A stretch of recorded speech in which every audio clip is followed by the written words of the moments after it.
राज्य था जहां एक राजा रहता था। उस राज्य में ऊंचे ऊंचे पहाड़, हरे भरे मैदान और सुंदर झरने थे। राजा का एक बड़ा सा महल था जिसमें कई नौकर चाकर काम करते थे। सर्दियों की एक बहुत ठंडी रात थी। राजा अपने महल के बाहर बेचैनी से इधर उधर घूम रहा था। उसकी रानी को एक बच्चे को जन्म देना था। रात बहुत गहरी हो गई थी और राजा की घबराहट बढ़ती जा रही थी। तभी महल की एक दासी बाहर आई। उसके चेहरे पर दुख की छाया थी। वह राजा के पास आई और बड़े दुख के साथ बोली कि वह रानी को बचा नहीं सकी, लेकिन उसकी गोद में एक छोटी सी बच्ची थी। दासी ने वह बच्ची राजा की ओर बढ़ाई। राजा ने झटके से बच्ची को अपनी बाहों में ले लिया और उसे अपने सीने से लगा लिया। उसकी आंखों से आंसुओं की धारा बह निकली। वह जोर जोर से रोने लगा। उसने आसमान की ओर देखा और सोचने लगा कि यह छोटी सी बच्ची बिना मां के कैसे बड़ी होगी। वह सोच रहा था कि वह अपनी बेटी को कैसे संभालेगा और साथ ही राज्य का काम कैसे करेगा।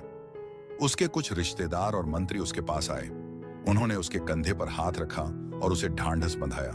फिर रानी को शाही रीति रिवाज के साथ दफना दिया गया। राजा ने अपनी छोटी बेटी को अपनी बहन की गोद में रखा और कहा कि वह इस बच्ची को उसके हवाले करता है। यह बच्ची बिना मां की है और वह किसी और पर भरोसा नहीं कर सकता।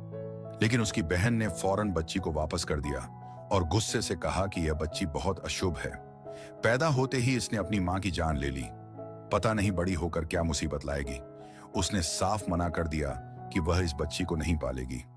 राजा रोता हुआ अपनी बच्ची को गोद में लिए अपने महल लौट आया। उसने अपनी बेटी का नाम रूपवती रखा। इसके बाद छोटी रूपवती अपनी नानी के घर पलने लगी और राजा अपने महल में अकेला रहने लगा। राजा दिन भर अपने राज्य के कामों में व्यस्त रहता। वह राज्य के खजाने की देखभाल करता, लोगों की समस्याएं सुनता और फैसले करता। लेकिन जब शाम को वह अपने महल लौटता तो अकेलापन उसे बहुत सताता। उसे अपनी रानी की बहुत याद आती। इस गम में वह धीरे धीरे शराब का आदी हो गया।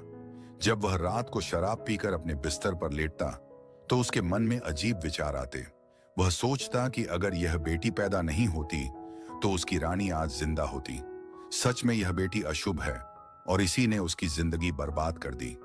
दिन पर दिन वह ज्यादा शराब पीने लगा और अपने राज्य के कामों में लापरवाह हो गया। जब रूपवती 13 साल की हुई तो उसकी नानी का देहांत हो गया। अब रूपवती को अपने बाप राजा के पास लौटना पड़ा। लेकिन इन 13 सालों में उसने अपने बाप को हमेशा खुद से दूर ही पाया था। राजा उससे कभी प्यार से बात नहीं करता था। एक दिन रूपवती ने हिम्मत करके पूछा कि पिताजी, आप मुझसे इतने नाराज क्यों रहते हैं? मैंने आपका क्या बिगाड़ा है?